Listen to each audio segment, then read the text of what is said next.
go to Epstein here. All right, so they drop this bomb, they release all these emails, and it looks like it blew up in their face. More information is going to come out in about 30 days or so.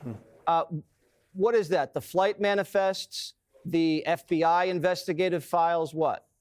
Yeah, the transcripts for the depositions that Epstein did, the transcripts that Maxwell did, as well as the survivors or the witnesses, they had to give depositions in order to convict Jeffrey Epstein. So all of those transcripts are the main documents that are left out there. But I have to say this, Jesse, there were 3 or 4 months ago, the Democrats were screaming, release the documents, release the documents. There were 2 batches of documents. They were talking about the Department of Justice documents, and they were talking about the estate documents, the Epstein estate. So I subpoenaed the Epstein estate documents. That wasn't in the discharge petition. We're doing an investigation oversight. We want the truth. I think the American people want the truth, and we want to provide justice for the victims. So I subpoenaed the estate, and lo and behold, you saw with the last batch of documents that came in, there were emails that implicated Democrats.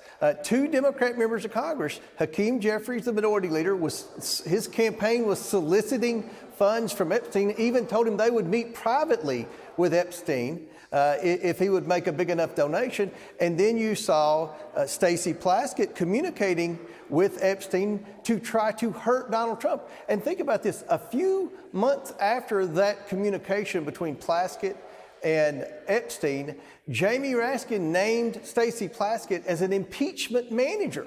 So she was an impeachment manager in Congress, and she was communicating and colluding with Jeffrey Epstein to try to take Donald Trump down. I think that shows there was no relationship with Trump and Epstein once Trump learned many, many years ago that Epstein was a scumbag. All right, and we're just hearing that Trump has signed the Epstein Act. And I guess 30 days from now, I can't really do the math without a calendar, but they're coming. Thank you very much for all your work, Mr. Comer. We appreciate it.